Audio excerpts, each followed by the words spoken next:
All right, welcome in. Today we are talking about why do DEIB programs fail so often. I have Dana here with me, and I'm really excited to dig into this because this is, I think, a topic that's up top of mind for a lot of people. There's a lot of people who are like, why bother with DEIB? Like, it never seems to make any changes. Anything we do try and do, it's expensive, it's hard, it's too much. We have to focus on the business. And so really Mhm. digging into why they fail and how you can make them not fail. So Dina, what is your thought on why these programs fail so often? For me, some of the top pieces of why these programs fail, and I'm gonna speak from a like a big corporate space. Mhm. Uh, Big corporate spaces, for me, it definitely has to do with leadership and how they are engaging and how they support the DIB programs. Um, for example, I've worked for a company where the chief diversity officer was never really engaging with their DEI teams or never really around. Like, person was literally checked out, had been working with the company for years at the time that I was working there, but wasn't engaging or being a part of any of the DIB programs that the team was putting together. So, for me, engaging with the teams that is doing this work to make sure that the company is meeting these metrics that they want to meet for DIB programs, or just maybe recruiting or whatever it is. It's important for your senior leadership to be a part and to engage with the people who are doing the work within their team. Um, Even I can say the same thing from my experience from a nonprofit standpoint.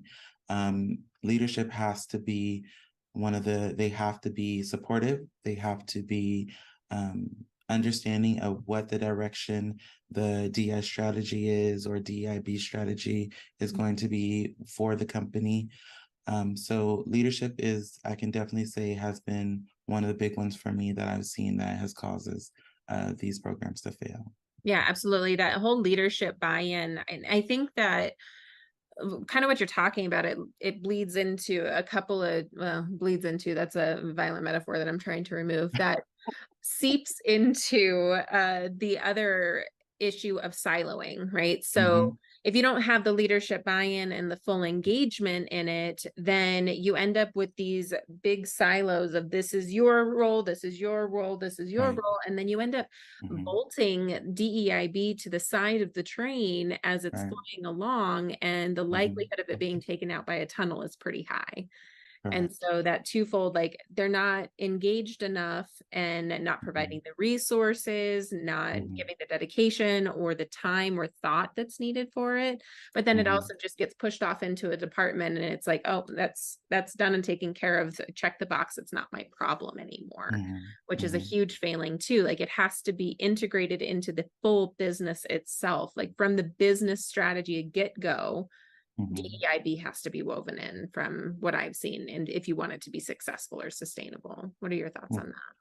100%. I think it it all starts when you have that conversation of, oh, we're going to build a DIB program within this organization. Perfect. Great.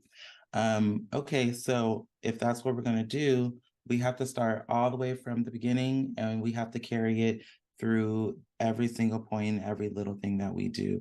It's not one of those things to, oh, we'll throw it in a little bit here, we'll throw a little bit in there. That's not how that works. And it doesn't, it also, I think there's this mentality that it just means making sure to, like I mentioned earlier, throwing it in recruiting. It's not just about recruiting. Yeah. You have to do it in everything. So if you are going to have a DIB program, and you have events, that means it's going to be doing DIB events. So Pride, International Women's Day and Women's History Month. We're going to celebrate Hispanic Heritage Month. We're going to do all of these things. This is a big commitment. It's not just, oh, we're going to do Black History Month every February because the people that are Black in the organization are going to appreciate that. No, that's not what that means. Yeah, absolutely. And you're going into like one of my, like what I think is one of the number one fail points. Mm, But before we move into that one, let's talk about some quote unquote easy actions, but some actions mhm, that companies can take if they are missing the lack, like they have a lack of engagement from mhm. leadership. So Yep. my thoughts there, like empowering the leadership champions, right? Who is Mhm, already bought into this work? Who is already excited about it? And mhm, do they want to take the lead on this? Is it mhm, something that they have the capacity to do with all the other things? Are they mhm. stepping up? Are they raising their hand wanting to do this versus, oh, you woman of color, you should own Yep, this? Because yep. that's, please don't do that. My gosh, please don't do that. Oh, But so that one is one. Involving the employees from the ground up is another action that I yes. think, like, talk to the people. What do they want? What do they need? Mhm, How do mhm, they make sense of and define diversity, equity, and inclusion within the organization? And what are they mhm, already seeing? So starting with those conversations can highlight a mhm, lot for where they think the disconnect is. mhm. And being open to being reflective as the leader, you may hear some feedback that you didn't really want to hear or didn't expect to hear, but being open to it and saying, okay, what do I want to do with this feedback? The same way Yep. that we would want our employees to be open to feedback as leaders, Mhm, we have to be in the same position. mhm, And then the communication platforms. Do you have communication platforms in which employees and leaders can share their thoughts and ideas, give feedback, provide data, highlight mhm. issues, any of those things? Do you have those communication platforms in place? If not, that would be an action item. What are your thoughts on some actions that they can take? Yes, I definitely wanna highlight the first one you mentioned of making sure that, when taking those actions of essentially talking to the people from ground up. So, getting kind of that, the assessment of what do you see, what's going on, how can we improve, and then also like you mentioned of uh, by getting that information, making sure that the people in the organization feel psychologically safe, that they can be honest. So all of those taking those actions are very important. Also, making sure the person who's going to own it is someone that is going to be able to take on the weight of that, because it's a big lift, and it can be a lot of work for one person. And also, one of the other action items is making sure that the organization either has the financial backing for it and will back you um, emotionally while doing the work. And that doesn't mean like you can, you know, like you're going to be their therapist or anything like that. It just means if I'm coming to you, I'm frustrated because I'm not getting any leads on something, then I need you to be able to back me to say, no, we got to get this approved for these reasons. Yeah, absolutely. And I want to highlight for all the listeners, there will be some repetition to the actions that we talk Mhm, about because there's a lot of overlap in individual actions can actually help multiple pitfalls at the same time. So mhm, know that there will be some repetition in some of these suggestions, and we'll highlight the like big ones at the end that are super important for making successful DEIB. mhm, But I want to talk about one that you had highlighted just a few minutes ago was I have a very strong feeling and thought about how a lot of companies approach diversity, equity, and inclusion. And mhm, I think it's backwards for the most part. mhm, They go with diversity and inclusion first because mhm, they see it as the low hanging fruit, or it's easier, or, oh, if we just do these things, then we fix the problem. But to mhm, me, diversity and inclusion are focused on actions and they're just mhm, tasks to complete and systems to build without any personal or organizational or systemic changes.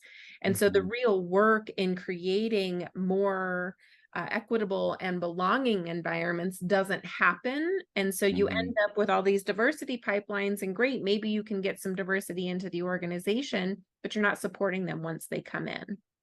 And so I think that focusing in instead on equity and belonging, which do require personal work and organizational change to happen, and then diversity and inclusion are actually metrics that you can use for success of equity and belonging. Because if you have Mm-hmm. achieved equity and belonging, and achieved like it's a destination, it's not, it's ongoing. Mm-hmm. But the Mm-hmm. diversity will come into the organization. The Mm-hmm. inclusion events will be sought after and attended, and people will want them, and participation happens. Mm-hmm. Otherwise, you just have this like top down, oh, here's our inclusion events, go to them. And people are like, Mm-hmm. man, why? I got work to do.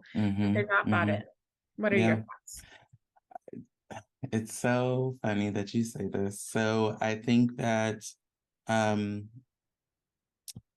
in my experience, definitely companies have they start with diversity, equity, and inclusion, or they do equity, diversity, access, and inclusion. And choosing those different frameworks is great, but I think where companies don't realize that you have to choose the framework that works with your company's mission and values. So, for instance, I worked for a company that their mission was always making sure everyone's collaborative, yeah, working with a little bit of weirdness and building family and things like that. So, and in my mind, that goes into the inclusion and the equity portion for me. Um, Mhm. and you have to make sure that those things align with your mission and values to be able to essentially put that into your strategic plan to be able to execute those things across the board. And I think that when companies don't look at what those literal meanings of those words are and aligning it with their values and missions, that's where they miss the mark, because they want to just have these events. They think that's great for inclusion, that's great for equity. That is absolutely the complete opposite. Well, and that's where people start to complain that it feels performative. Yes, that I was, yep, and that's where it starts to feel performative, especially when you say, when I was like I mentioned earlier, they think that having Black History Month or like something for, I've had several companies just do something for Cinco de Mayo, and even though there's people who do celebrate Cinco de Mayo, but Hispanic Independence Day is in September. That's when it is. So it's that's where it starts to look performative if you're just doing these one thing for to talk about diversity or to include diversity. That is where it starts to look performative for the companies and for the people in your organization. And that's when it really, they start to hold the company's hand to the fire of, can this is not what we thought you meant by diversity and inclusion. Right. Well, like you said, you have the events, right? Oh, we did a pizza party for Mm-hmm. XYZ, or, we had taco trucks come in for Cinco de Mayo, and that in and of itself can be its own Mm-hmm. problematic ball of yarn that needs to be like, how are you actually celebrating these things? But when the people who are sitting in that historically marginalized community going, cool, but where's my equal pay? Right. Cool, but I don't have access to mentorship or sponsorship the way my Right. colleagues do. Cool, but Mm-hmm. like, what about training, and what about Right. support to get me into leadership? Like, I don't see me in Mm-hmm. leadership. Like, what's happening there? And they're Yep. like, I don't care about the party Right. because I'm not Right. getting what I need from an equitable standpoint. Right. And why is it that your executive leaders can get all of the training, they get all of the great bonuses, but we down here, the people who are doing the brunt of the work and who are majority underrepresented groups, we're getting just the pizza party. Mhm. Yum. Yeah. And then, that doesn't even talk about people who have dietary restrictions, right? Maybe they have Right. celiac and they can't even eat the pizza. Exactly. Exactly. So yeah, ugh, it's wild Yeah. how companies think that they can tackle diversity, equity, inclusion without really tackling it. Hmm. Well, I think some of that comes from a disconnect of even understanding what's happening in the organization, and the Mhm. standpoint theory talking about you can only see things from where you stand in the cultural norm. And Right. so if you are in your specific bubble of your standpoint where you can see and how much you can see, you're like, well, I don't see it. It's not an issue. it's not Mhm. an issue for you, that doesn't mean it's not an issue, which is Mhm. what we talked about with the leadership engagement, the feedback loops, Mhm. like all of the communication and the cultivating psychological safety. So again, those are going to be some action steps that are needed here Yep. to shift from diversity and inclusion primary over to belonging and equity being Mhm. what you focus on. Reviewing your policies and your procedures and your systems and your Mhm. departments with that equity lens on, and then Mhm. encouraging ERGs so that you have supportive groups for people of historically marginalized communities. The caveat to that one that I want to highlight is that's a privilege of a large organization. Right. Small Yeah. organizations don't have enough people to support Yeah. ERGs. So what then? Mhm. What do I do if I'm a small company, but I want to support my people from historically marginalized communities? Yeah. In my experience, so I started building a diversity uh, strategic plan with a small organization, and by small, I mean like we had 150 employees. So how I did that was each department, I pulled one person from each department to be able to come in and be the bridge of every section of the organization. So I think that's a smart direction to take when you're building an ERG. Like you said, a big company. So one of the biggest companies I worked for have 40,000 plus employees. So we were able to, 1,300 people on an ERG, 400 locally, so we were able to do a lot, touch a Mhm. lot of spaces. But small organizations, you start with, I say an action to start with pulling from each department with one person, making sure that they can bridge that gap between the leadership on that team or the team members on that team. So if you are going to do a program, they can go back and say, we're the employee resource group that I'm in. We're building this program. What do you all think? Please provide your feedback. If you don't have time to join our meetings, then provide me with what I can bring back to the group. Hmm. So definitely I would say, pulling from each team if it's a small organization. As far as support, like that is really when you have a small organization is really when you need the leadership support, and you need not everybody's always going to agree with the DI initiatives, but you need as much support as possible when you have a small organization to be able to make it successful. Yeah, absolutely. And the smaller the organization, right, the you have that the family aspect that comes in, Mm-hmm. right? And so Mm-hmm. there is a different connection. Small businesses run differently than large Mm-hmm. businesses do. And being aware of that and how to navigate that in and of itself Mm-hmm. is important. And Mm-hmm. knowing what everybody needs, like, is simultaneously easier, but Mm-hmm. then harder Then too, harder, because it yes, is a small yes. organization. Yeah, yeah, because you have to think if this company, say for instance, this company's been running on the same function for the last 13 years. Everybody who's in that senior leadership roles or in those leadership roles have probably been there since the start of this company. So all of those bad habits, all of that negative energy, all of the company cultural things that have been going on, that's probably going to continue to linger into whenever until they start having these conversations, it's going to be much harder for the person who's going to, take this on, Yeah, it is, but still worth it. And but it's still there's worth it. another point that they're like, oh, we've existed too long, we can't start now, or Hmm. we're too new to starting. There's always a reason to not start, but Hmm. starting Yeah. is going to get you there, whereas Yep. never starting and always putting up a roadblock, Yep. time's going to pass. The business is Yep. going to do what the business is going to do. And you Hmm. can either be here a year from now, having started this journey, or a Hmm. year from now, trying to start it then. And you've just ingrained things further. So, Yep. Agreed. there's no time like the present to get started, right? That's true for any sort of change that we want to make.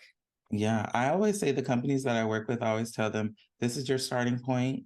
This is great. Like, it's like they say, admitting the problem is always the great first step. Yep. Yep. Absolutely. I love that.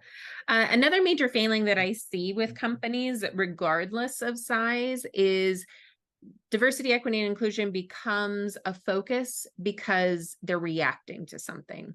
They're Mm-hmm. reacting to a lawsuit. They're reacting to the news, the media. We saw tons of companies move into reactive mode in 2020.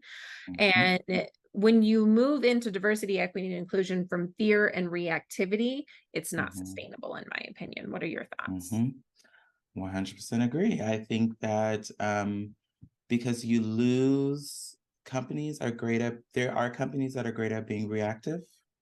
There are companies who are great at being reactive and then also saying, okay, so we've done all of this.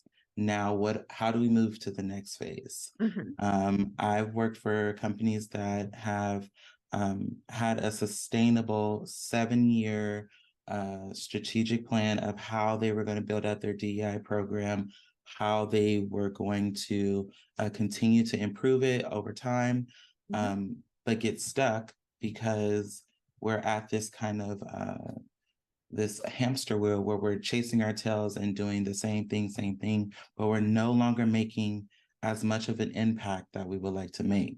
Mhm. So in those moments, you do kind of have to go back to the drawing table of saying, well, the framework that we were using before was great. It's gotten us thus far. So now what? Now what do we do? Now how do we move to the next phase? And to that, I say that's when you start going back to the beginning. Look and see what you did.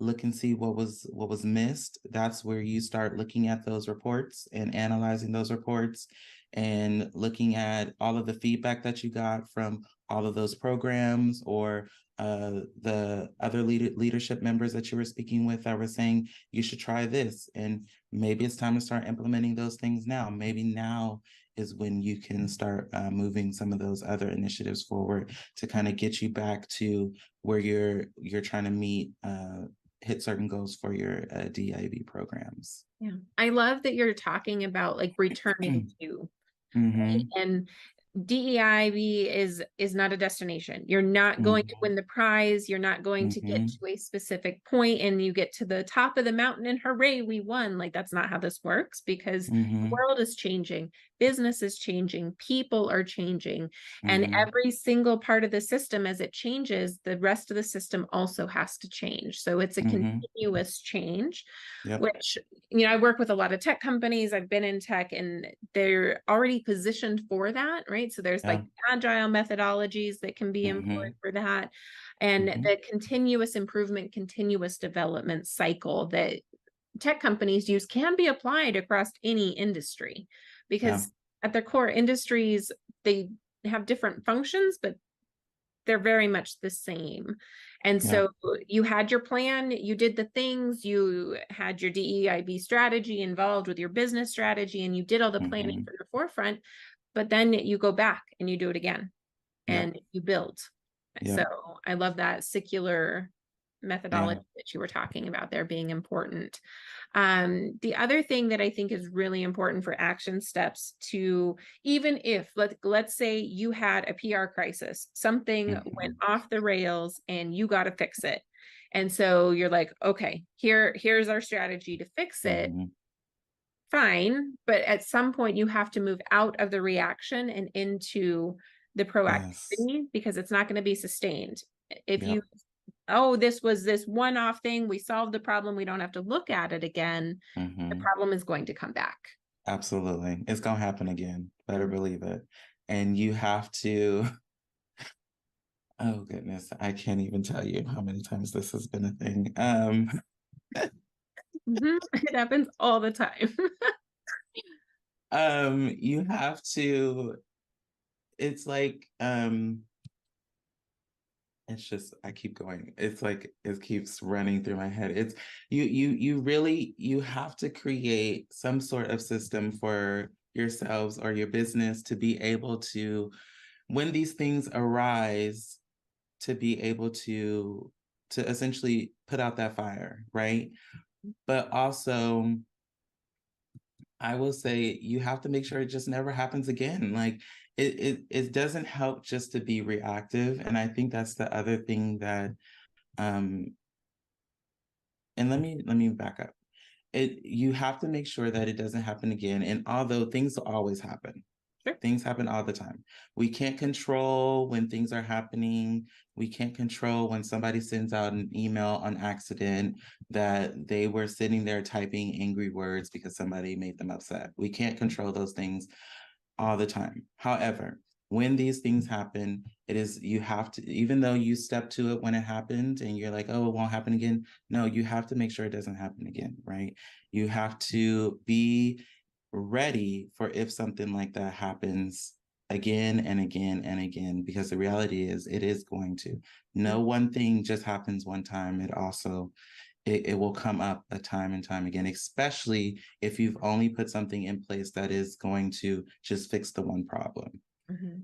Yeah, the band. Um, yeah, the band-aid. It's like when, in a relationship, you have to dissolve that issue. Let's go talk about it. Let's figure it out. We're not gonna be, if you sweep it under the rug, it's gonna come up again in Mhm. another situation. So yeah, that's just what I have to say about that without getting too specific. No, absolutely. And just to highlight, we do have a program that digs really deep into a lot of the failings and then actions around how you Yes. resolve for them. So you can go and check out the disruptor Mhm, store, it's available in there. But for strategies on moving from the fear and the reactivity place, my mhm, thoughts are the DEIB strategy development, like key foundational to all of the failings. If you don't spend the time to really develop the strategy and connect it to your business, you're going to have two separate strategies. And when push comes to shove, one of them is going to take a back seat and it's not going to be the mhm. business strategy. Yeah. Where when they're all woven together and they're supporting one another and working in tandem, then it Mhm, stays and then it's mhm, sustainable. Employee mhm, involvement is key, foundational. You have to mhm, know what your employees need and want for you to be able to provide that. Education, training, and again, feedback, feedback, feedback, mhm. feedback. Yeah, I want to press really hard on that feedback portion because again, in experience, just feedback has definitely been a big piece for DIB programs and the people who are running those programs. If you don't say, or if you're not sharing your experience that you've had while going to these programs or being a part of the programs, or even the employee resource groups or employee networks, whichever your business calls them, you your the people who are leading these programs or efforts will not know how to make those improvements, right? And it goes back to when I say going back to the drawing board. You'll be able to go back to those drawing boards once, because you've had those conversations, you've gotten that data, you've been able to collect that feedback from folks. And so then you'll be able to kind of plug in those missing pieces of what is missing and how can we move on to the next phase of this to make it even better. Mhm. Yeah, absolutely. Data, feedback, all of it is hugely important to Mhm, any success. I mean, period, but specifically within diversity, equity, inclusion, and belonging. One of the other ones, because we're getting close to the end of time today, is mhm, the dominance of the command and control leadership, and mm, using that as a way to just drive forward diversity, equity, and inclusion. So I've seen organizations in which the leadership is like, "Yep, diversity, equity, inclusion, it's important. We are going to do X, Y, Z, and here's how we're in implement it, and go do." And approaching it from the top down with no feedback, no involvement of the people who it's impacting. You're sitting in your own bias, you're sitting in your own privilege, and you're just determining what's best for others. It's not going to work. mm-mm. Just point It's blank, it's not not. going to work. That's just it. Yeah, I uh, this kind of ties into we mentioned earlier about who's going to own it, right? And normally in organizations, you see that HR is the primary place, HR or people in culture, whichever or however they name it in the organization, um, is where DEI efforts live. Mhm. I think what organizations what or most of the time what organizations don't realize is already the work that HR has to do. And we know that's talent development, we know that's recruiting, we know that that is performance engagement, we know that that is payroll, and that can be so. If you are in a small organization, your HR teams is doing all of that, right? And then you throw in wanting them to add on DI efforts, which for the most part, yes, they hire people to do all of these different functions within HR, including DI. But how can you expect that one HR director to be and look over all of that, right? And then on top of that, the leadership that they have is saying, okay, your team is going to do all of this. You're going to keep running HR. You're also the director of diversity, equity, and inclusion. And, just hire you one person, they'll handle it. Huh? Great. So I'm the new hire, right? I say, okay, yeah, I know the organization a little bit. It's 90 days in. So what's my first project?